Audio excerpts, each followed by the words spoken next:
We'll have, I was thinking to start things. My savings are We gone. have a few voices. Where'd you have them Let them last? start I was their home, drumming. and I spent them on that vacation in this tiny Oh, state of Oregon. yeah.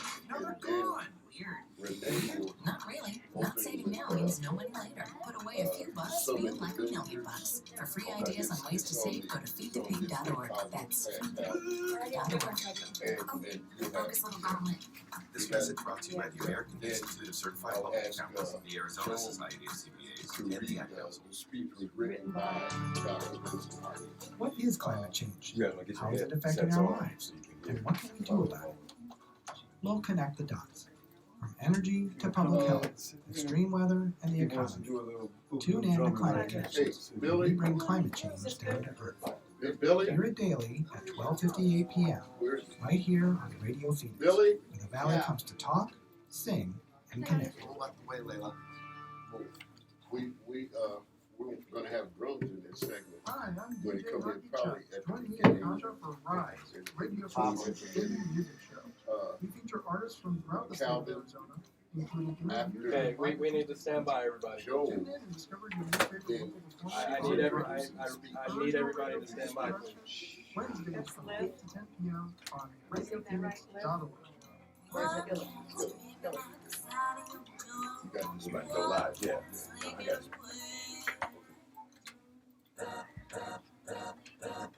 Okay. That should be fine. We can leave you on the hands. That's fine.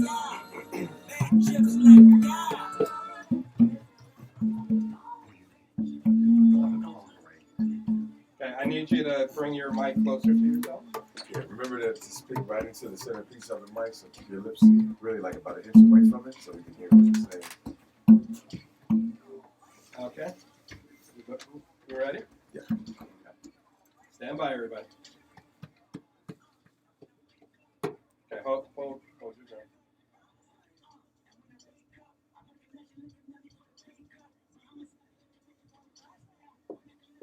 All right, welcome to Radio Phoenix special broadcast here on April the 4th, 2017, where we are having a breaking silence meeting here at the Talking Drum Studio where Rod Ambrose has brought in a number of guests for us so we can enjoy ourselves on this wonderful day of creativity. Mr. Rod Ambrose, introduce and say something to the crowd. We ready to roll.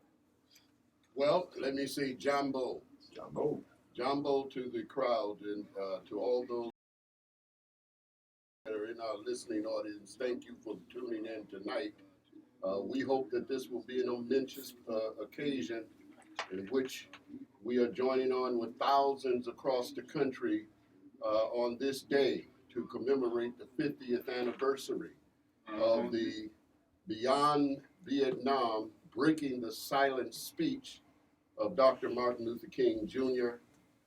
The significance of this day begins with the fact that 1 year exactly to the day, on April 4th, 1967, Dr. King delivered one of the most important and controversial speeches of his entire career, one that had been swept under the rug of apathy and indignation for decades. And our charge here tonight is to bring you up to date on what Dr. King was saying. We could say that I Have a Dream, a speech that took place on the Mall in Washington in 1963, August the 28th, set forth an agenda in America that gradually changed the course of its history by outlawing discrimination and making civil rights the tone and the mentorship of the country. From it, we probably experienced the first African-American president in President Barack Obama.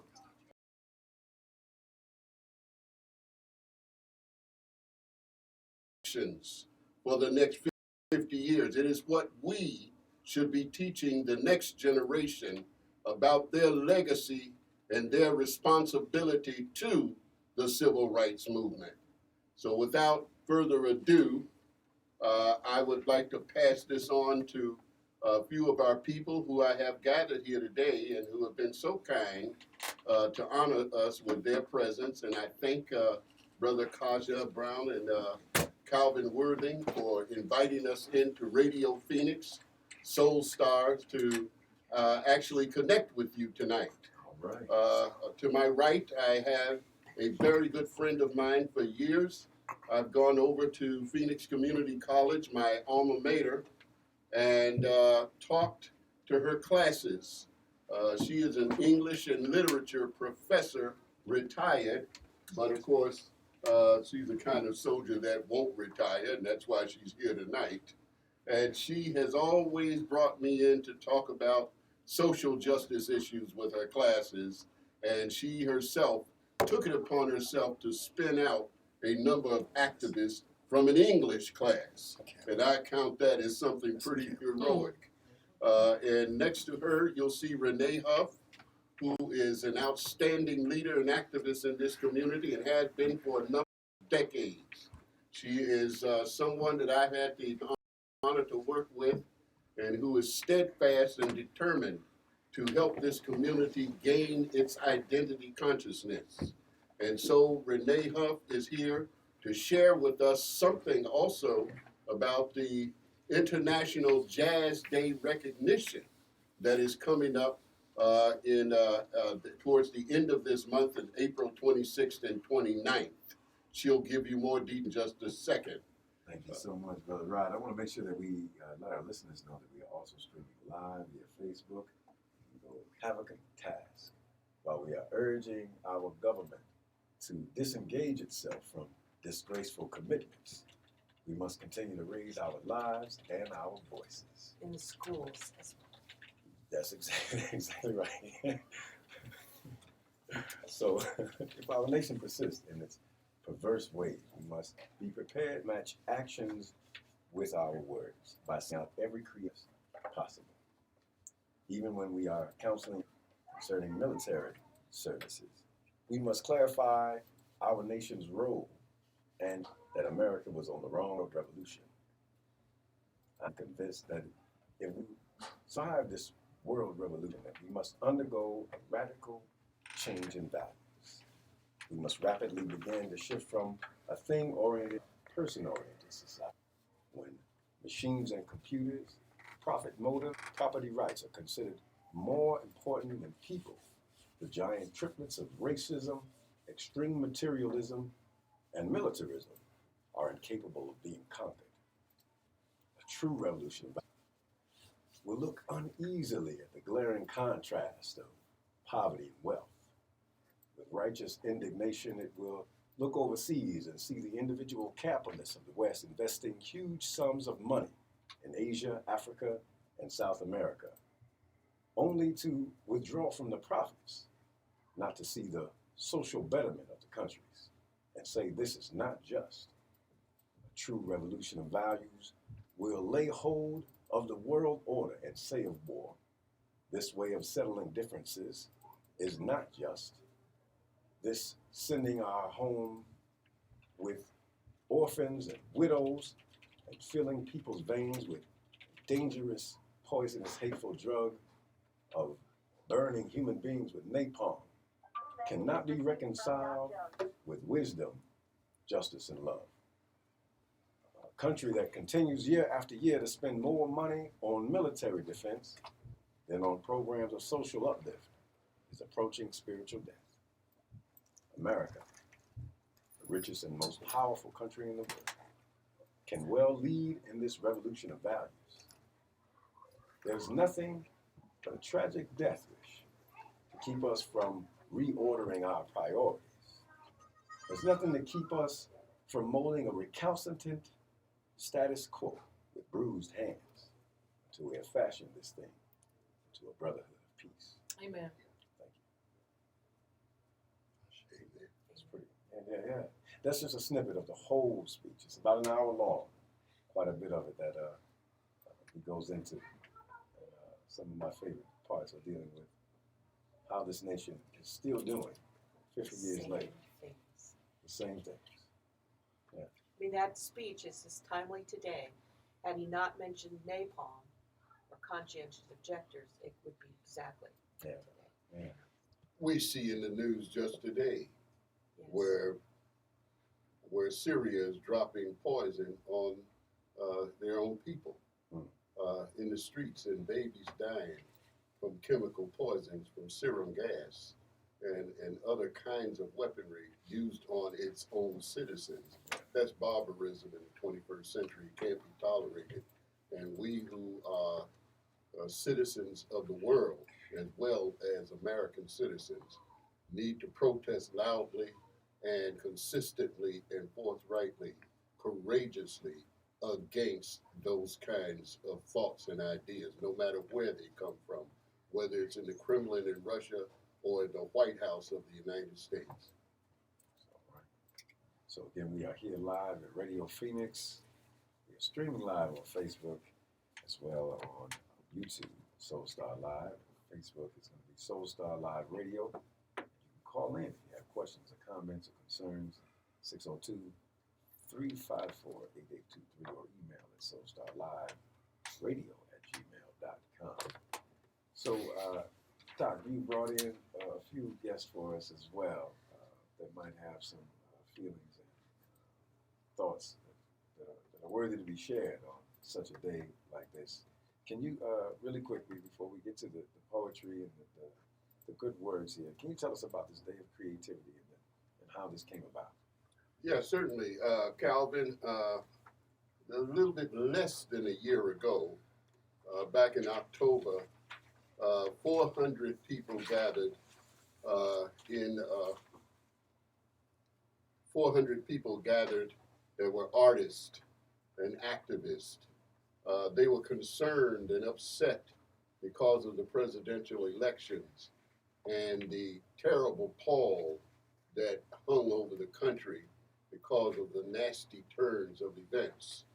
And they saw in this cloud of uncertainty the fact that we would lose a lot of our social programming, a lot of the programming that have uplifted the country and allowed us to at least have breathing space in this country, that they would cut our programs for the arts and National Endowment for the Arts and National Endowment for the Humanities and other programs that have nothing at all to do with balancing the budget or allowing for the economy of this country to run fluidly.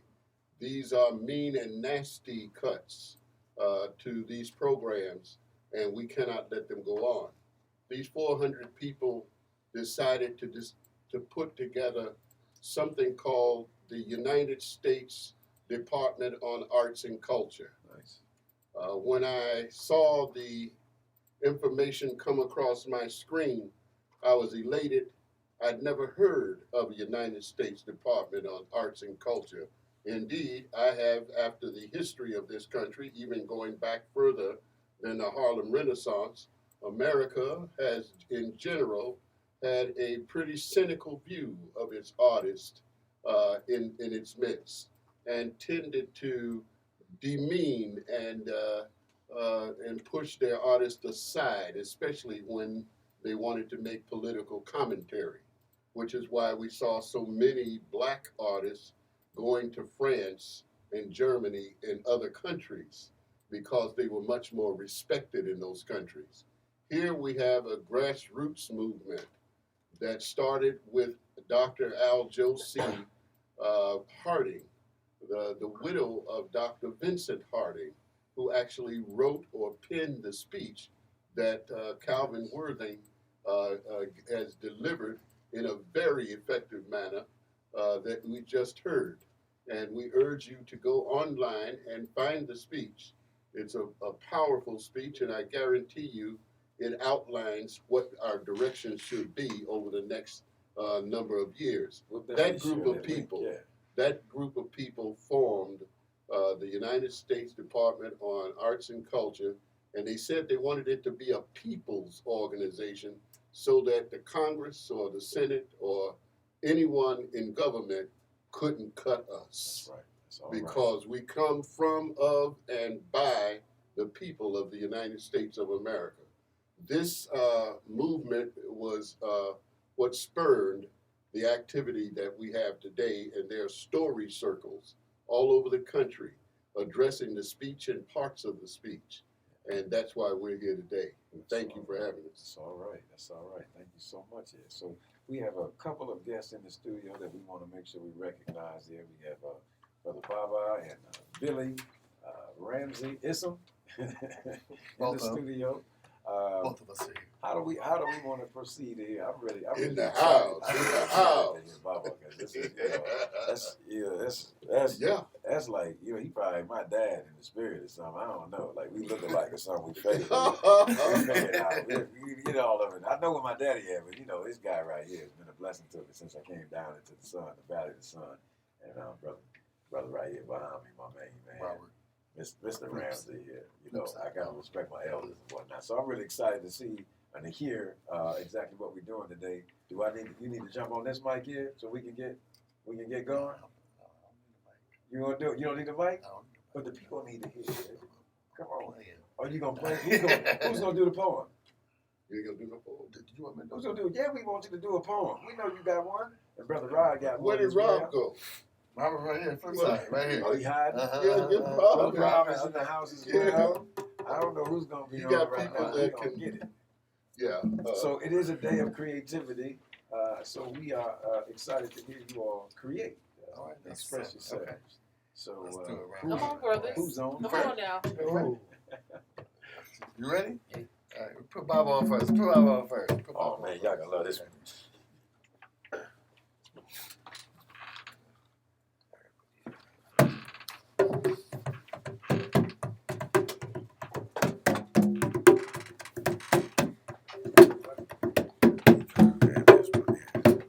Alright, so keep this low key, PG. Yeah. The name of this is a poem I wrote, because we use a lot of words in this country that we don't really understand, like freedom, justice, equality. We just say but we don't really know what they mean. So this is entitled, and it's dedicated to Funketeers everywhere, George Clinton, Free Your...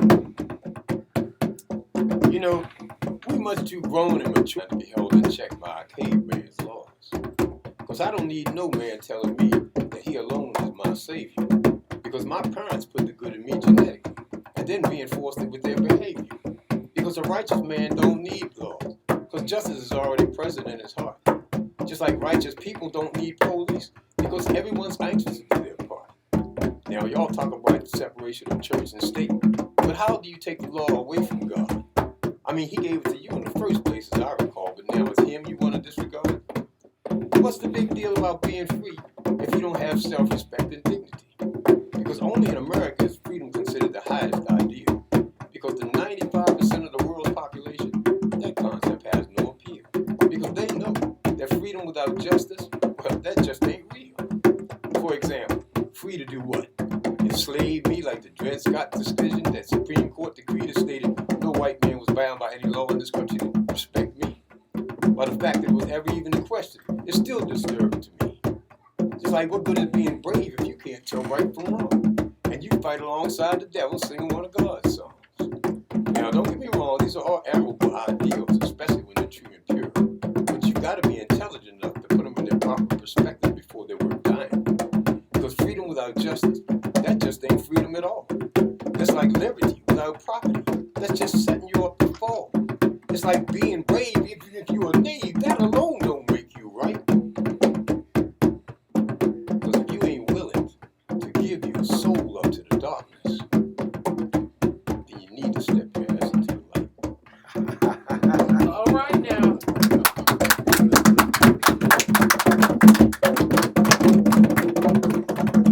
Baba. Tell the truth. Tell the truth.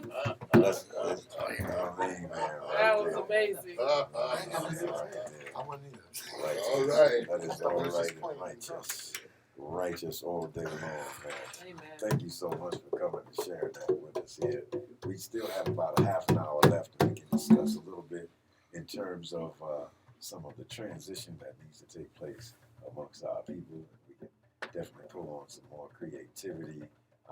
one of my questions is, I know you guys were on just recently. We just had you on there. And we talked a little bit about your feelings of, what we say of Dr. King right now. We did not have a chance to get your opinion because you weren't here on Sunday with us. But I was asking, like, what do you say? I know you in the room. There's only a few of us who were not around in that particular era, and so I am always astounded and amazed to hear perspective of people who were on the planet and shared the oxygen exchange with such a great man.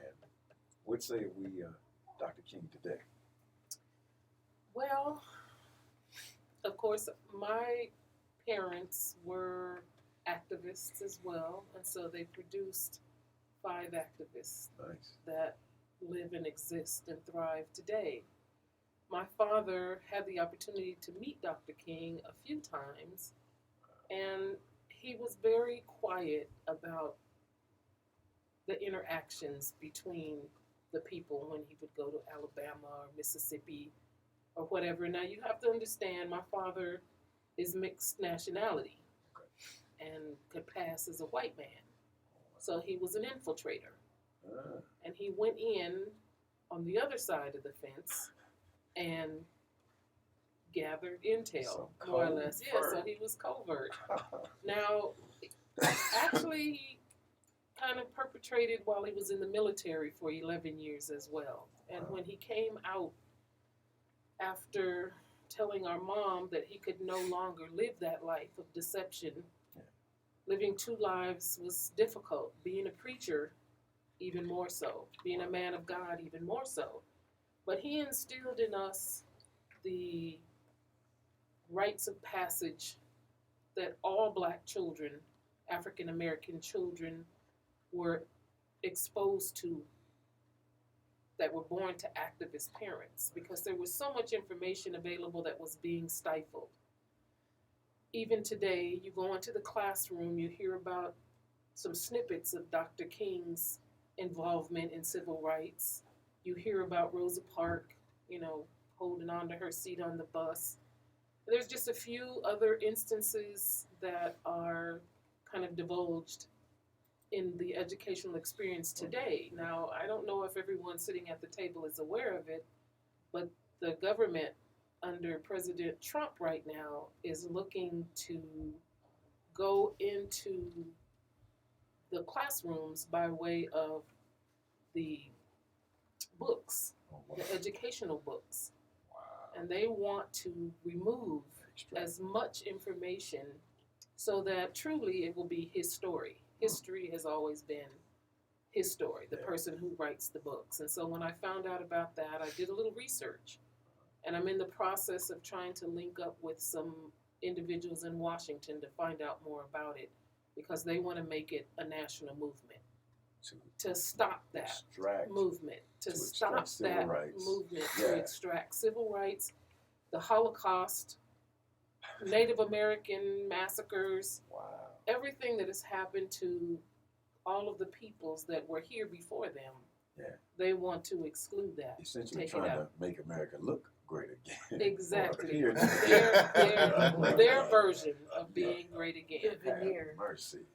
So, and it's just incident after incident that's starting to catapult in the communities where parents are now trying to be more interactive in the educational process. And I belong to a couple of other organizations in the community that are trying to refocus and redirect through enlightenment. Because my parents taught us that, fear is more than just the lack of knowledge. It's more than just ignorance, but that's a starting point. Oh man, that is all right. We are in the midst of a break coming up really soon here, but I want to see if you can give us a really quick rundown before we go to break here about this International Jazz Recognition Day.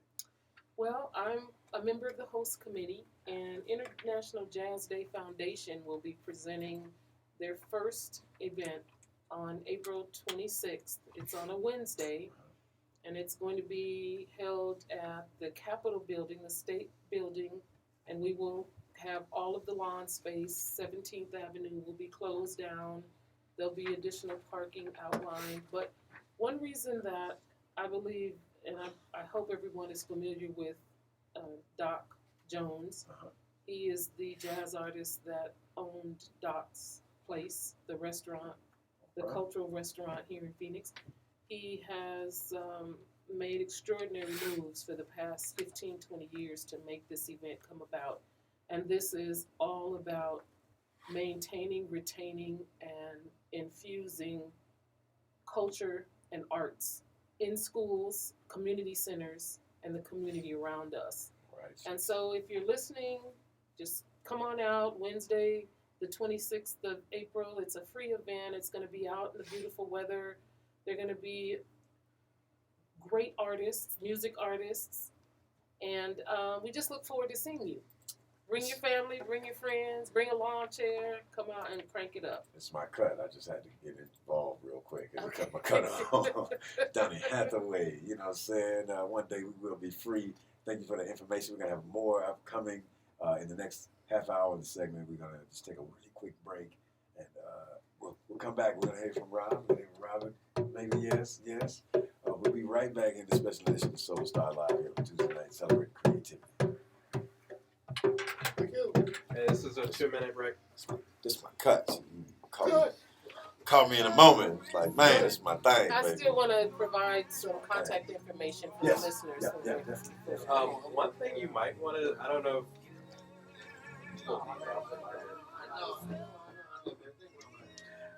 one thing you might want to talk about in the next segment is I understand that there's some effort to force a constitutional convention, because apparently Republicans control about 32 state legislatures now and governorships, including ours, and there's something written in the Constitution that if you can get to, 3/4 of the states? So 34 would be the magic number that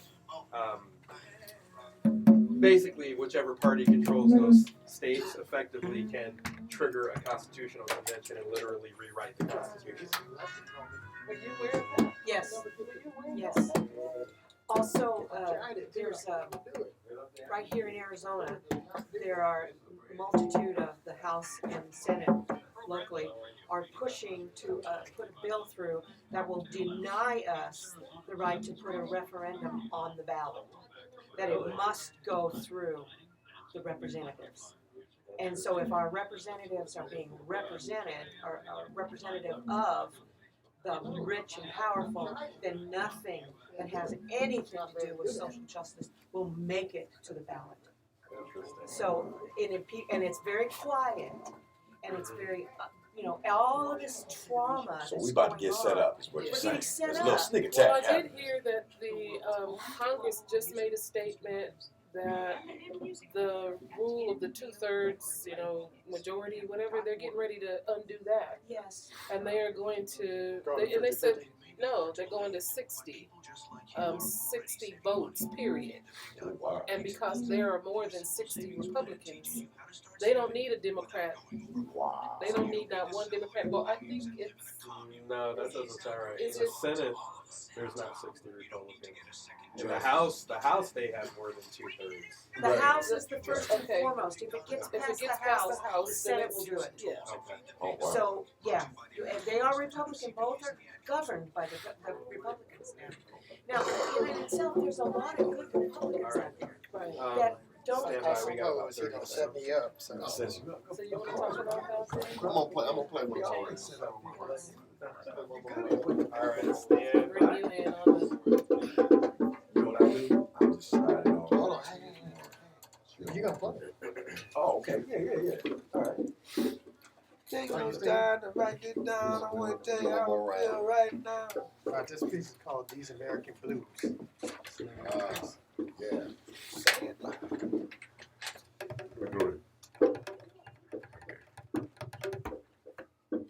You want this? Oh, did I forget to mute something? I'm hearing our voices. I was too. I could hear it too. You good? Ah, there we go. Oh well, whatever. That's all right. We just got caught discussing the plans, and we know about the plans, man. We know about your plans, the man. Okay, stand by.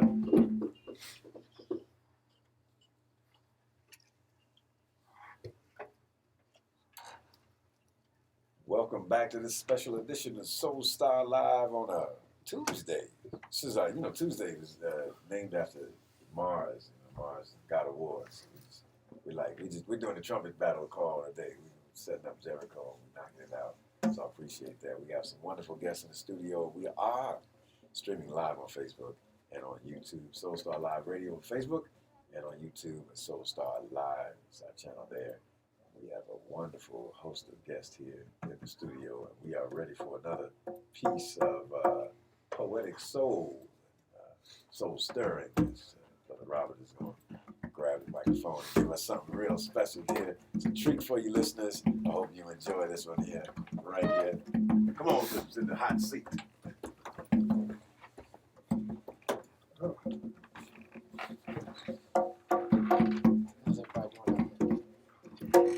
If they answer back, it's going to be funny. That would be fun. This piece is called These American Blues. Instinctively, I push forward as others retreat. The gift of ancestors that never knew the meaning of defeat. The curse of never seeing life from the driver's seat. It's easier when blessed with a down-home beat. I can hear the train whistle riding the track through southern towns and sweaty brows. Through 90% humidity and 100% humility. Head down as I head downtown. Chest swells because my time is coming. But I don't want to forget these American blues. I choose to uplift because I have that choice. I demand to speak because I'm allowed that voice.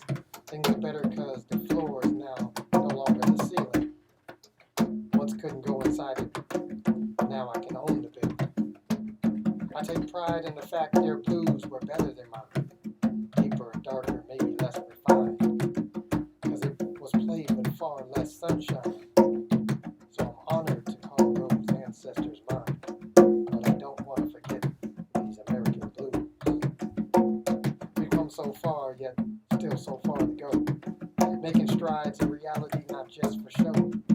Mentions down to an all-time low, so we're showing progress, even if it's slow.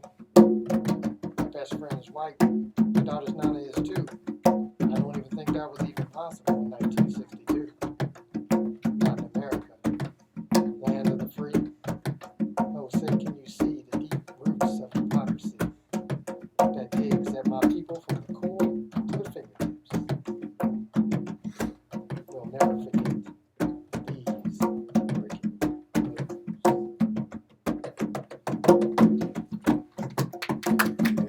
Yeah. That's all right. That's all right. We got it? Mm-hmm. Nice. I have a spoken word showcase coming up Sunday, April 30th, the last day of this month, National Poetry Month. I am the host, and I will have 7 others with me. Some of these people you have heard of, hopefully maybe all of them. Apollo, Divine, Fatima Halim, HB, I Am Jones, Lolly, and Truth Be Told. It's going to be a phenomenal show. It's going to be a lot of people talking about a lot of political things, 45 included. And you should come out, check it out. It's at a place called BLK Live. It's called Words Under the Stars. It's going to be outside, and you can go to wordsunderthestars.eventbrite.com. Thank you. Thank you. Right on. Thank you, Brother Robert. Thank you, Brother Rob.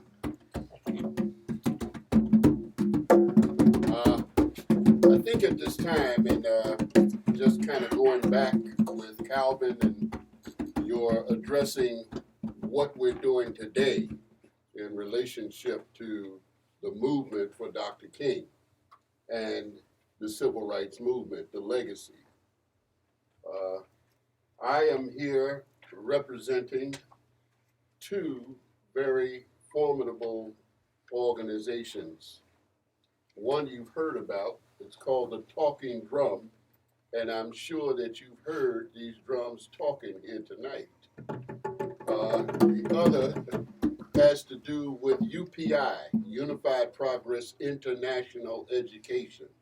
It is a life skills solutions organization, www.upieducation.org. You can look us up on Facebook. Our work is concerned with young people in the reformation of an educational system that has been defunct since 1930s and the 40s, when we were trying to respond to the need for industrial workers and not for college-educated young people. Since then, our country has slipped way behind even third world countries in the pursuit of education. Wow. That is why Unified Progress International has taken up this fight to make sure that the young people of this state who are suffering under a system that has long ago been recalcitrant in terms of developing young people in this city. UPI Education is a nonprofit 501c3, and in addition to providing life skills education, we also conduct summer leadership development camp. This summer, we shall be in the city of Phoenix in the South District or District 8, where we're implementing our Summer Teen Leadership Academy with 50 teenage boys and 50 teenage girls, 100 students. We piloted the program for 2 years in South Phoenix, and now we're expanding that program, and we're making sure that the young people participating in it are learning what they need to about the civil rights movement, the history in this country, and their own identity consciousness. So those are the things I like to share with your audience. Keep an eye out for UPI. We have something called a constellation of community-wide support and resources, where we have a number of the most important agencies that are connected to young people in this city and in this state. You should know that as far as underserved and discounted or disconnected youth, Arizona is one of the top states in the country. We have over 186,000 disconnected youth right here in our Maricopa County and throughout the state. And it behooves us to take aggressive action in order to turn back some of those problems that we see associated with kids not finishing high school, dropping out, not having a job, not having a future, and primarily hopeless when it comes to the support that they need and the support that they deserve. So that is why UPI is taking up this gauntlet. Can I say something on that? As an educator with the college, I for years saw students woefully ill-prepared for college coming in, set up for failure. And I saw it from the English side of it, but I heard it from all other instructors. And there's a lot of strong opinions about what should happen to those students. And a large portion of people was they shouldn't be there. Yeah. And what it needs to happen is this, that Rod is proposing, that we prepare these students to go to the colleges and be able to be successful and not just have to drop out just because they can't keep up. And the schools here are, like he said, they're woefully ill-prepared. I need to tell a little story to make this see, how I see it. I was at a family gathering a few years ago, and one of my relatives had been talking about how they had gotten a grant to get laptops for students in the school, in a Paradise Valley school. And I was, to be perfectly honest with you, horrified. And I said, I just went to a school with my former boss in South Phoenix that didn't even have paper or books or pencils. That's what my friend was taking to the school. How can this happen? And this cavalier attitude was, well, then let them apply for the grant, as if that's going to happen. So that gap is so wide between the schools where underprivileged children are living or existing and the schools where the more affluent are that have no clue what's happening in these schools, or they don't want to. I know you just mentioned the UPI convention, and listeners want to get involved and figure out how they can, if they know of youth that need a program like this, how do they reach out to get involved for this summer activity? Well, basically, what's going to happen is they can go to any City of Phoenix Center where there is an application process. The youth that are participating in the program will also be hired to participate in the program. And it is developed so that there is a high success ratio of So the awesome. numbers of students That's that would actually come through the program. At the end of 5 weeks, they work with leaders we have collected. We have a very, very formidable group of folks that facilitate all kinds of training and workshops. And they will go through that for 5 weeks. The 6th week they spend at an adventure camp. The youth will actually train separately, males to males, girls to girls, and then at the end of the camp, they are co-ed camp. So lots of fun, lots of hard work, lots of learning. www.upieducation.org or .com, one or the other. Look for UPI. I know we had mentioned on the break there was some conversation about what's happening with government and Constitution, some of the changes that are happening right before our eyes. I'd like to touch on a little bit of that for our listening audience so that we can discuss a little bit of how the changes of the Constitution, the things that are happening with our House and our Senate, and how there's some sort of a backdoor agenda of gaining control over decisions to be made in the Constitution. I don't know that many people are paying attention to what's happening here in Arizona, but we have always had the right, the people that go out there and get your signatures on the petitions so that they can get a referendum onto the ballot. Well, there is a push now by the House and Senate here to remove that right and that make it only through the House and Senate.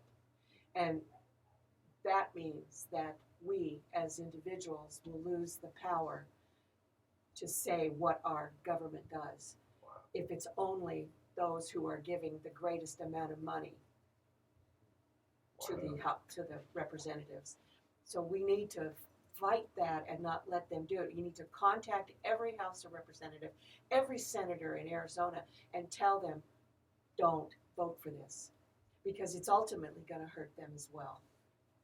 So it sounds like it will no longer be governance by the people for the people. Oh. That sounds like they're going to cut that out. I mean, we don't get enough of, we're not experiencing that to start with. But I really believe that, Rod Ambrose is a bastion of education, and never having been an educator in the classroom, he's been an educator in the community. Yeah. And it's very important that the programs that he's starting are replicated and duplicated, not only in Arizona, but around the country, because he is a leader like none I've ever met. And so the programs that he sets up can be duplicated, and we need to start educating our youth in other ways than just expectation in the classroom. So I want to make sure that we get to your contact information that we missed a little bit of on the Jazz Recognition Day. Okay. Yeah, go ahead and give us how we get in touch and get more information about that. Well, there's a couple of different ways that you can reach out to us, because we're still organizing vendors, support through volunteerism the day of the event. You can contact 504 TV Mag, that's TVMAG @gmail.com, or you can call the information number at 602-524-7998. And we'll be able to give you more information and answer your questions and get you involved in the community. It's a free event. It's going to be downtown. And this is basically a jazz day that's happening around the country. There are 196 venues that will be presenting a jazz day in their cities as well as Phoenix. This was organized by UNESCO, which is the vision of the United Nations. And so we are trying to become more prevalent and more public as far as pushing and pressing and forwarding culture and arts in our schools and in our communities. Sounds great. Jazz Appreciation Month is April. I didn't know that poetry was also being appreciated this month. I think every month is we're kind of piling on all the good things for April. All of the arts, basically. Yeah, and then you got to get your taxes done too at some point. You better be done with that, okay? You better be wrapping it up. That's Well, I all can right. tell you from an educator's point of view that powerful, powerful message through words and music. And I used to tell my students, be careful what you listen to, because you want to make sure that what you're hearing changes you for the better. So it's powerful, words and music together. Words in himself is the greatest, as a quote from Rudyard Kipling, is words, of course, are the most powerful drug in the world. Yeah. And then you add music to it, and it's off the map. Wow. So, Mr. Ambrose, we are about 10 minutes out, and I definitely don't want to forget about you blessing the microphone with your words as well. But I do want to mention there was a piece of the speech that I thought was one of my favorites. I didn't get a chance to say it tonight, but it's when Dr. King has quoted John F. Kennedy as saying, "Those who make peaceful revolution impossible make violent revolution inevitable." And it was one of my favorite parts of the speech as I was going over it, to think about what was said. He says 5 years before the actual speech day. So 55 years ago, this gentleman made these comments about peaceful revolution. And if you're stopping it, if you're opposing it, then we must move on. Like, it's going to happen. This is a cause and effect kind of thing. The violent revolution will ignite itself. It will just come about. And I hope America is prepared. I hope individuals are prepared. And whatever your issue or your conscience and your convictions, like I said in the piece, we all have to stand up and find out what convictions and what things that we can say no to. I'm not going to do that here with this situation. It right makes now. no difference whether it's blacks, whites, gays, women, children, whatever. Those of us who know what's right need to unite and say enough. And our voices are strong enough. But there's silent people out there who don't know what to do. And so I think it's up to us to tell them what they need to do. There's all kinds of ways to be a part of this movement. But without it, you're absolutely right. There's a violent revolution around the corner. Chief, do you have something to bless the microphone with here? Well, a little bit. And I really am thanking all of our guests here tonight, because I think this is a momentous occasion. It really is. It's unprecedented, and I'm sure that we're going to see a lot more of this activity. I am excited and encouraged by the atmosphere that is in the country right now. I love this atmosphere before I love apathy. I don't like apathy. Amen. Apathy led to us being in this hole in the first place.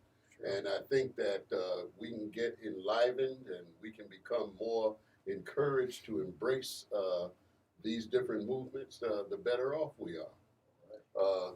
I wanted to add that we'll be doing a show, the Talking Drum Performance Studio, called Evangelia of the River Bottom. And it's a show that I conceived as a tribute to my own mother, who passed away when I was only 13 years old.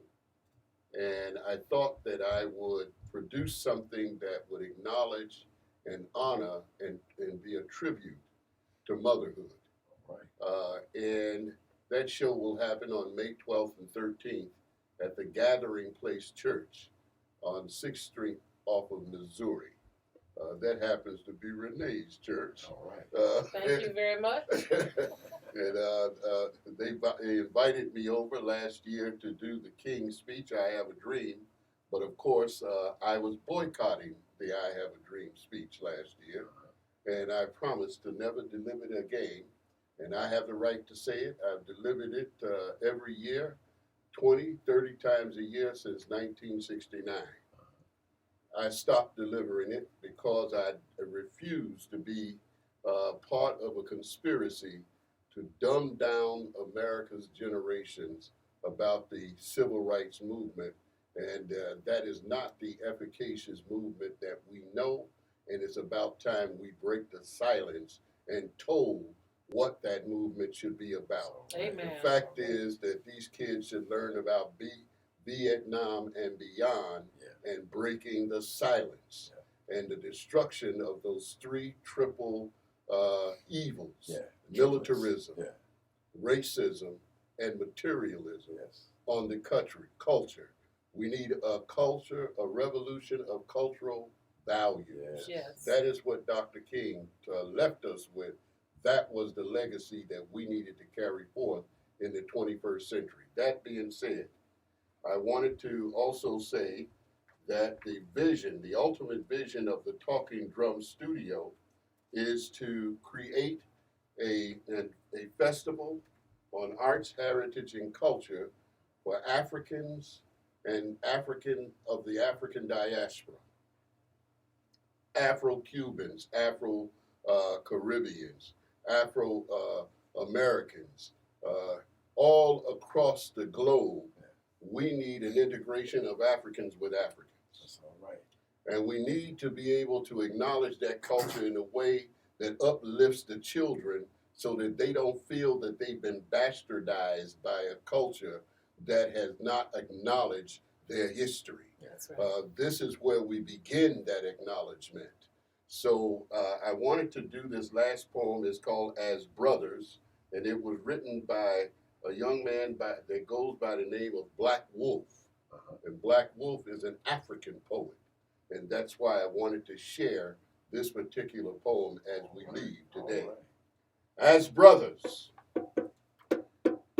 if you have seen what I have seen, raise your consciousness to a degree of infinity. Live your way, but know what is tangible. If you have lived like I have lived, see the two of us as brothers in struggling union, bonded by not blood but deeds to the way of expulsion, having neither resolution nor retribution, but forgiving the way nature forgives man, all at once, realizing understanding and valor are not given to troubled men. If you are wise now, like I am wise now, come into a new self, one of respect and open-mindedness, as we can look past traditions and see the glass in the mirror. Something will prove perception is the virtue of truths, and one's attitude is locked to believing those truths. If you are ready to grow, like I am ready to grow, bond with me and turn whatever anger you have to energy that will manifest itself to determination. If you agree with me, like I agree with you, together we can conquer the world, my friend, my brother. Tiny Desk Studio, watch out. We are coming over here. Radio Phoenix is coming at the Tiny Desk Studio. We're going to get them. I'm loving these live performances. We wanted to say a big, big thank you, Brother Robert, here, hanging out with us, beating on the drums, sharing your poetry. Much love, much love. I want to remember about this wonderful event here, the Words Under the Stars. Also, jazz recognition with Sister Renee. We're going to get that in. First annual jazz. This is free. Jazz lunchtime We'll post this information also on our Soul Star webpage. Sister Joan, thank you so much for coming on the show, Thank you for hanging inviting out with us. Dr. Rod, you got to be a doctor. You like honorary doctor, right? You got the honorary doctor degree. Yes. We'll give it, Radio Phoenix will give you a doctor. Well, my most important title is Grandpa. All right, now, Grandpa Rod Ambrose here with Soul Star Live. I'm Calvin Worth. I've been your host for this very special edition here on the Day of Creativity. And thank you so much for joining us. Have a great night. Thank you. Thank you. All right. Work. I work for the performance, so I have one. Good. Oh, Good. So okay. everybody That's just where I hold on, recognize you from. Yes. because we may need to re-record the first 3 minutes of that. Oh, It was getting stupid. The computer was being Oh, really? PC oh, okay. The first 3 minutes of what? He said he was being a PC. when he was talking. PC. That dang on computers. Always in there. We'll Well, see. thank you very I much. write Yeah, poetry too. great. This is great. Awesome. Great piece. I do too. Great piece, Rob. And that's, I'll be there. And you know what? I actually wrote that with one of my white friends. Just 2 other verses that he does. Oh. He does 2 verses about white privilege, Oh, okay. and it's Okay. done to it's actually a blues song that we've written. Yeah. Ah, y'all got a blues band playing? I was telling her He has a couple before of we his came in roommates. here Nice. that, you know, I'm gonna there's no perform. way that I'm gonna be able to deny white privilege. I don't know. You know, Right. yeah, You can make it sound like I do. jazz. Bring them I up, don't Julian. know. Come on down. I'm coming down. I love jazz. I do too. Yeah, Yeah, I they're love jazz. still putting people on the program. Oh, We just wow. got an extension from. We're not actually That's my favorite. discussing it, but 3 Yeah, o'clock jazz. to 5 o'clock, Jazz and blues. and now they Yeah, pushed I it had to to 8 learn o'clock. to like So we are jazz. filling in the gaps. I They've was given us more the of whole an day. We R&B have guy. both Well, I'm always lawns. on. You can go Out in Yeah, front of the yeah. Wow. But We got both lawns out in front of the Yeah, Capitol. I did too. Wow. And Yeah. we can look it up. Some really good food. And, The best food trucks in town will be there. I told her that, you know, Big VIP tent. Lots no of matter how I giveaways. live. All right. Vendors, 40 Yeah. vendors on the lawn. I would love to. Okay, well, here. That'll be all right. That's yours. Yeah, we want to make sure we're Just promote call this. Yeah, just Our call Sundays. Doc. Whoever answers the phone, one of his executives will answer the phone. And just share with them what you'd be interested in doing. I used to perform at Tell them Doc's Renee Place. Huff referred you. I used to perform at Doc's Place all the time. Oh, yeah? Yeah. I've never heard of it. How long It's have you before been your in time. Arizona? 3 years. Oh, you should have known. You should have heard of it. That was before you got here. That was before I got Has here. it been closed that long? Oh yeah. Okay. Oh wow. Doc's Place. Okay, so why don't you say goodbye to YouTube? To be an activist. Peace out, YouTube. We'll wrap it up. Thank you so much for tuning in to us.